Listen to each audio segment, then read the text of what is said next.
Hello, glad to see you on the channel. Subscribe, leave a like, and don't forget to write a comment. Enjoy watching. I don't remember the exact moment I realized I was the family disappointment. It wasn't like a lightning strike or a dramatic scene at the dinner table. It was more like slow erosion. A comment here, a look there, a thousand little slights that stacked up like bricks until one day you're standing in front of a wall you didn't even realize you helped build. But this was different. This was the first time they said it out loud. The text from my mom came in at 10:46 a.m. on Thanksgiving morning, wrapped in the same passive-aggressive sweetness she'd perfected over the years. It said, "We thought it'd be better if you sat this one out. Things have been a little tense lately, and it might just be more peaceful this way. Love you." I stared at it for a solid minute. Not because I was shocked, but because it was so goddamn familiar. The way she always made it sound like she was doing me a favor by excluding me from things that involved the people I'd spent my whole life trying to please. And I knew deep down, like a bruise is coming before it shows up, that this wasn't about peace. It never was. It was about control. About image. About pretending the family was one big smiling Norman Rockwell painting with zero cracks, no secrets, and definitely no daughters who'd rather negotiate million-dollar contracts than gossip about casserole recipes. I didn't respond. What was I gonna say? Thanks for the heads up, Mom. I'll be sure to cry quietly into my egg rolls. I'd already seen it coming the week before, during our phone call where she asked if I was still doing that business thing and reminded me, again, that Hannah was making the real difference, raising her kids, supporting her husband, staying grounded. Not everything needs to be about money, Jenna, she'd said, like the money I made was somehow dirtier than the unpaid labor she praised in others. I almost laughed. Almost. So I did what I always do when I feel that familiar hollow open up in my chest. I picked up my phone, opened the takeout app, and ordered enough Chinese food to feed a basketball team. Egg rolls, sesame chicken, lo mein, the works. If I was going to be invisible, I was damn sure going to be full. I turned on the TV, flopped onto the couch, and tried to pretend the silence didn't feel like a punch in the throat. But here's the thing nobody knew, what they never bothered to ask. While they were arranging centerpiece decorations and fighting over cranberry sauce, I was closing the biggest deal of my life. $120 million. That's right, 9 figures. A strategic acquisition that had been in motion for nearly 7 months, and I was the linchpin. I'd spent nights in hotel rooms eating power bars for dinner, reviewing term sheets until my eyes blurred, putting out fires over Slack at 2 a.m. just to get to this moment. And not once, did anyone from that family ask me what I'd been working on. Not even out of politeness. As I was biting into a particularly crispy egg roll, my phone buzzed again, not a family text this time, but a push notification from CNBC. Breaking, trailblazing female founder Jenna Pierce closes $120 million tech merger, details at noon. And, just like that, my face, the one they didn't want at their Thanksgiving table, was about to be on every screen in the country. I didn't smile. I didn't cry. I just sat there, chewing slowly, watching my own name flash across the bottom of the TV screen like it belonged to someone else. I'd done it. Without the pep talks. Without the encouragement. Without the fucking casserole. Somewhere between the sesame chicken and the second bottle of wine, I started wondering how it would hit them. Would they be watching the news when it came on? Would my mom's fork freeze midair as she saw her difficult daughter being called a visionary on national television? Would Hannah pause whatever brag she was in the middle of to try and spin it like she always did? And what about Uncle Dave? Wasn't he the one who once said I should get a real job after I launched my second startup? Funny how that works, isn't it? But here's a question I want to ask you, any of you who've ever been the black sheep, the outsider, the one politely asked to stay home while everyone else played family. What do you do when your success finally makes noise loud enough to drown out their silence? Do you forgive them? Let them back in? Or do you enjoy your lo mein and let the silence keep doing its job? Because I didn't reply to the text. I didn't call. I didn't even send a thumbs up emoji. I just sat there in my oversized hoodie, dipping another egg roll into sweet and sour sauce, watching the pre-recorded interview roll out across every major outlet, hearing my voice talk about leadership, equity, and future vision. While my mom was probably pouring boxed wine into a glass she'd dusted off just for company.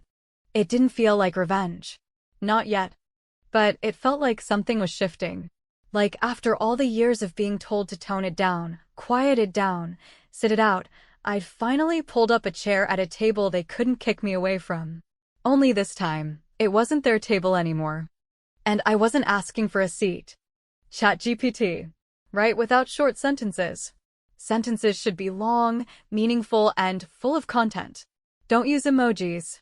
Generate only the title of the section and the story text itself, no subheadings. Each episode should be no less than 4,500 characters or 600 plus words. Let's move on to the next episode. ChatGPT. Episode 2. She's on TV with that hair? There's a kind of silence that happens right before a storm, not the peaceful kind, but the loaded kind, the kind where everyone's pretending nothing's wrong, but underneath, every nerve is vibrating, every glance carries weight, and every fork scraped across a plate sounds like it's about to split the table in two. That's what I imagined was happening at my parents' Thanksgiving table around noon, just as the CNBC segment started airing. I knew the timing. I planned the timing.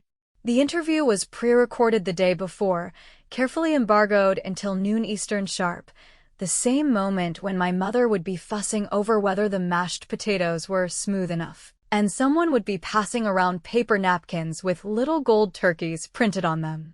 That was always the time when everyone finally sat down, Hannah at the center, kids squirming beside her, her husband Jordan nodding along like a trained poodle, my father already halfway tuned out, and Uncle Dave talking too loud. About politics.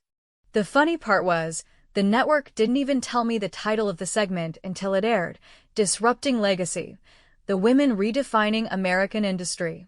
And there it was. My name, my face, my story, right there between a steaming bowl of green bean casserole and a basket of store-bought rolls. And you better believe the first words out of my mother's mouth weren't, "I'm proud of her," or "that's my daughter," or even, "well, I guess she did make something of herself after all." No. If I had to bet money, and let me tell you, I'm damn good at betting lately, her first reaction was some version of, "She's on national TV with that hair?" Because my hair, apparently, has always been the biggest threat to this family's reputation. Ever since I stopped straightening it, ever since I let it curl and grow wild the way it was meant to, my mother acted like I'd made a public declaration of war on femininity and family dignity.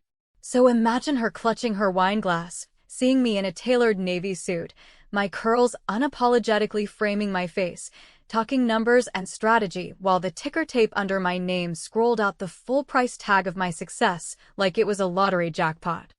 Back in my apartment, the sunlight poured through the windows in long, sharp stripes, hitting the side of my face as I sat cross-legged on the couch, finishing off the last of the lo mein and watching my own voice come through the speakers like it belonged to someone braver. Someone smarter, someone who didn't hesitate to take up space. The interviewer leaned in with that gleam in her eye, half admiration, half hunger for the next viral clip, and asked me how it felt to be called the female Buffett. And I smiled, not the fake, tight-lipped smile I used to wear at family reunions, but the real one, the one I'd earned. I said, well, I guess it's about time people stopped underestimating women who don't wait for permission. And right there I knew I'd struck a nerve. Because permission is all my family ever worshipped. You had to get permission to speak your mind. Permission to leave town. Permission to live a life that didn't revolve around babies and backyard barbecues and pretending everything was just fine. I'd stopped asking years ago. And now it was paying off. Publicly. My phone started lighting up almost immediately. First a text from my cousin Lila, "OMG, girl, you're on TV." Then a missed call from my father's cell, which he barely knew how to use, so that one carried a special kind of weight. A few minutes later, I got the one I'd been waiting for, a message from my sister, Hannah, in the form of a 2-minute voice memo. She never called directly, no, she liked the passive layer of the voice note, as if that made her vulnerability less real. I played it on speaker, letting her carefully curated words fill the room. "Hey, Jenna. So, yeah, we, saw the interview. Wow, it's really impressive. I mean, obviously we knew you were working on something big, but we didn't realize just how big. Everyone at dinner is kind of surprised. But in a good way. I think. Mom's just, well, you know how she is. She's just processing. Maybe you could call her later? Or, I don't know. Can we talk soon? That last part, the can we talk soon, landed heavier than she probably intended. Because it hadn't been soon since anything between us felt close to real. And what killed me, what always killed me, was that she could have asked about my life, about my work, about the 70-hour weeks and the constant flights and the pressure of being the only woman in a boardroom full of tech brothers. But she never did. She stayed in her lane, perfect mom, perfect wife, perfect daughter. She wore her approval like a badge and used my rebellion as contrast. Now they wanted to talk. Now they wanted access. Now that I'd been validated by a network, by a ticker symbol, by a deal they couldn't even begin to understand, they wanted to remember I existed. It wasn't hate. It wasn't cruelty. It was convenience. I had become useful again. I stood up, walked over to the window, and looked out at the city, the skyline cold and clean, sharp edges against the sky, like the future I'd built with my bare hands. My reflection stared back at me in the glass, and I wondered for a moment what kind of daughter my mother would have loved without conditions. What kind of woman she would have respected if she hadn't been raised to see ambition as a defect. But I already knew the answer. And I knew what was coming next. The apologies. The fake tears. The invitations I'd waited for when I was nobody, offered now that I was somebody. And this time, I wasn't going to play it quiet. This time, they were going to have to earn their way back in. It was almost laughable, the way the tone of the messages shifted overnight, as if a single televised interview could rewrite decades of silence. As if the sudden discovery that I was no longer the family outcast, but rather the woman who had just closed a $120 million deal could somehow scrub the years of side eyes, dismissive comments, and holiday invitations that never quite made it to my inbox.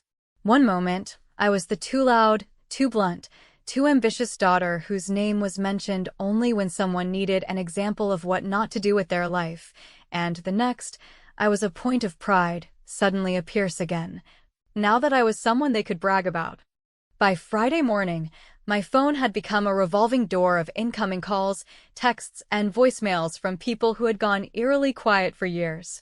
Cousins I hadn't spoken to since Obama's first term were popping into my inbox with phrases like, "Always knew you'd make it big," and "So proud of you, Jenna, remember when we used to play with Beanie Babies at Nana's?" And as much as I wanted to roll my eyes, as much as I wanted to slam my laptop shut and disappear into the weekend like none of this mattered, I couldn't deny that there was something addictive about finally having the upper hand, about feeling the shift in power like a weight lifting off my chest. For the first time, I wasn't the one knocking at the door, I was the one deciding who got to come in.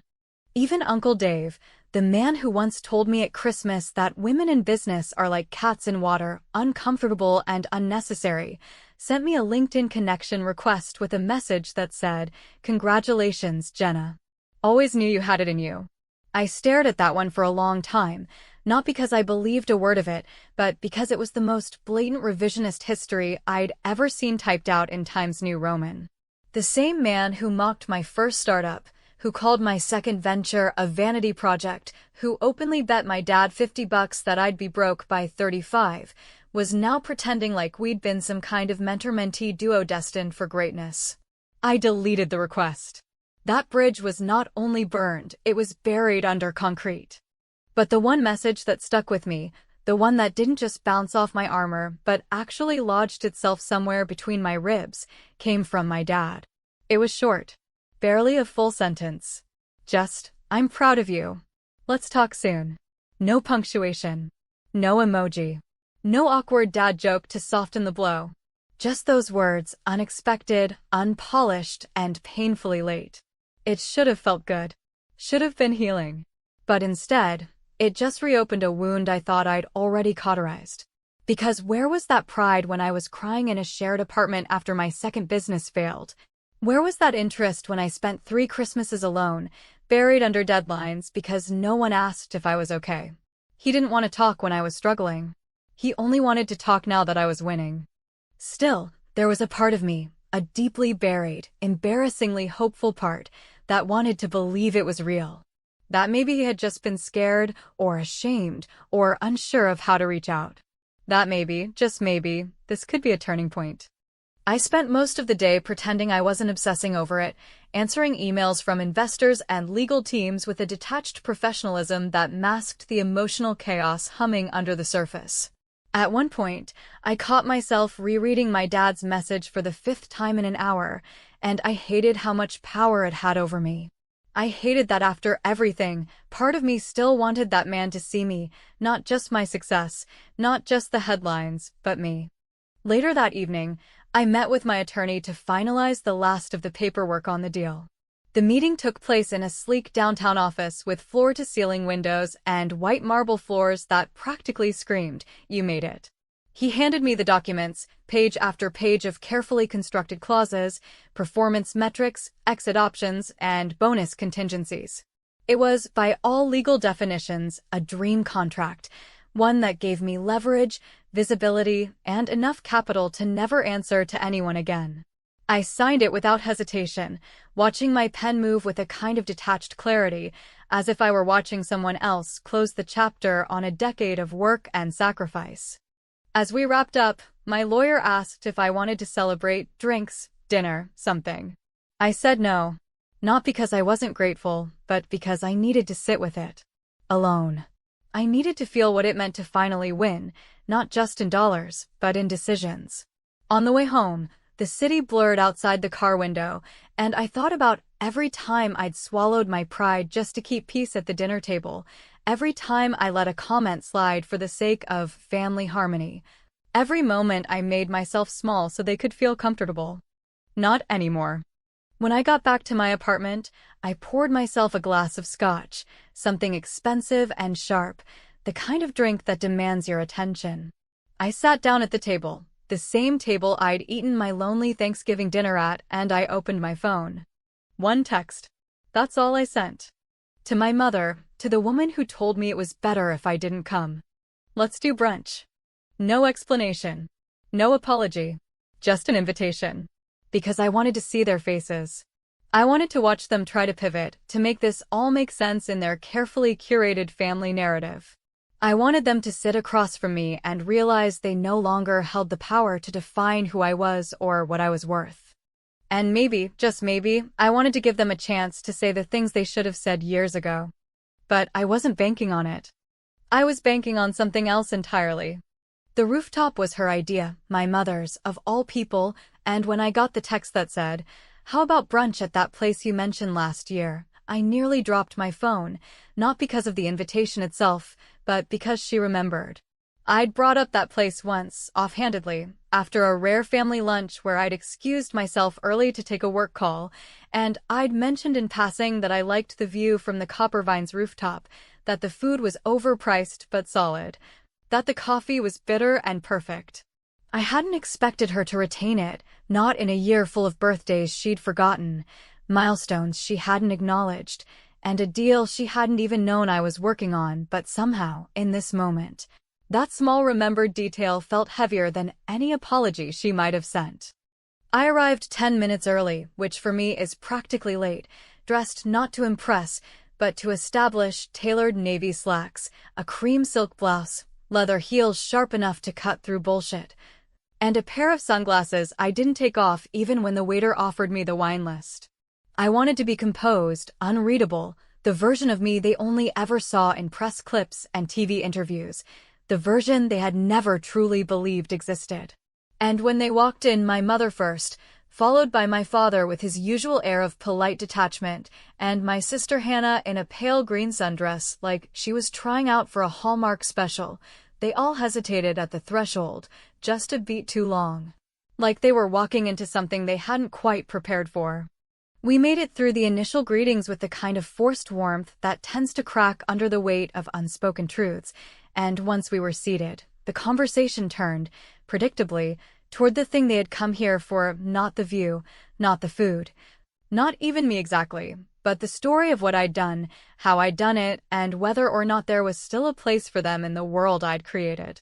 So, this, Merger, my mother began, her voice tight with the effort of sounding impressed while still maintaining the distance she always insisted was necessary. How does something like that even happen? I mean, it's all very complicated, isn't it?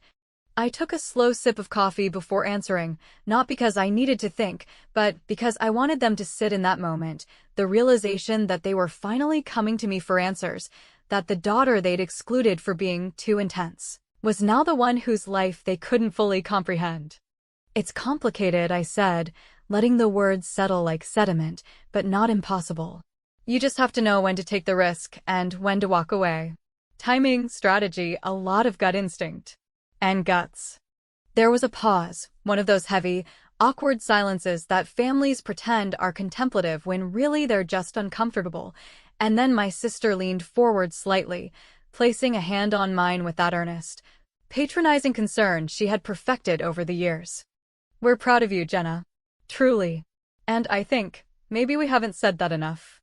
I nodded, not because I believed it, but because I wanted to see how far they'd go. I let them talk about how surprised they were, how shocked, how everyone at Thanksgiving had been whispering about the interview and trying to guess how much the deal was really worth. My father offered a few soft-spoken compliments, the kind that sounded more like polite observations than praise, and my mother, of course, asked if the segment could be shared on the family Facebook group. Then came the moment I'd been planning for, the part they hadn't seen coming. I've been thinking, I said, my tone casual, like I was just tossing out ideas over mimosas, about how I want to invest some of this success. And it occurred to me that maybe I've been too distant. Maybe it's time to change that. They all leaned in, practically in unison, like a trained response. I want to buy you a new house, I said, looking directly at my parents. Something better, more modern, no stairs. I've already spoken to a real estate firm, and I have some options. My mother gasped, hands flying to her chest in that dramatic little gesture she always reserved for compliments and crisis, and my father blinked, visibly stunned. And you, Hannah, I continued, turning toward my sister, I'd like to offer you an investment. Something real. Not charity. A partnership. I know you've talked about wanting to open a boutique. Well, I can make that happen.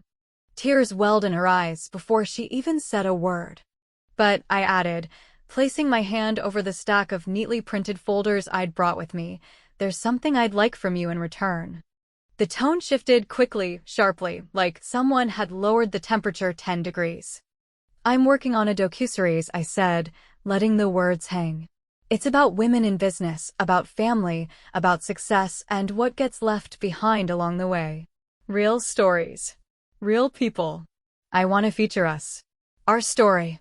My mother's face paled visibly, and my sister's smile wavered. There's a production team, a script consultant, legal agreements, NDAs, image rights, the usual stuff. Nothing invasive. Just honest. They stared at me, the silence now thick enough to chew. You want to air our family issues? My mother asked, voice sharp beneath the surface calm. I want to tell the truth, I replied. Something I think we've avoided for a very long time. The brunch ended not with hugs or laughter, but with nervous glances, whispered conversations near the elevator, and a stack of untouched folders left on the table as they walked out, their polished smiles cracking just slightly under the weight of exposure. I watched them go, then turned back to my coffee. Let them think. Let them wrestle. The Jenna show was just beginning. The fallout arrived exactly as I knew it would, not like a lightning strike or a broken dam, but with the slow, grinding inevitability of something that had been building for years, something that had festered just beneath the surface of every polite smile, every sugar-coated insult, every time I was accidentally left off the guest list because I was too busy or wouldn't really fit in with the conversation. In the days that followed the brunch, the calls slowed to a trickle, the messages became more strained, and the silence between them grew louder than any apology they could have offered. No one said the word betrayal out loud, but it was hanging in the air like a scent, impossible to ignore, especially when the facade of forced closeness had begun to collapse under its own weight. My mother didn't call to thank me for the offer.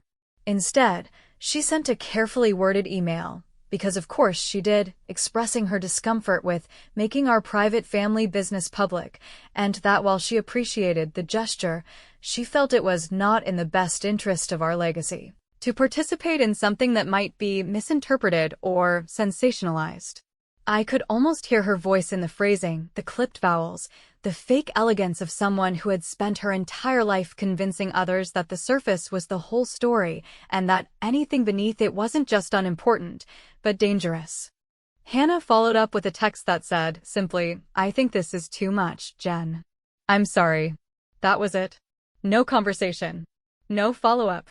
No consideration of what it had taken for me to even offer what I did. Just a coward's apology, quick and clean and designed to escape the discomfort of finally being seen for who she truly was, a woman who didn't want to risk her comfort, her image, her curated little life, even for the sister she'd always claimed to love. My father didn't say a word. I wasn't surprised. He'd made a career out of absence, quietly stepping aside while stronger personalities dictated the terms of love and acceptance in our family. What none of them seemed to realize, what they were too blind or too proud or too afraid to understand, was that my offer hadn't been about money or attention or public exposure.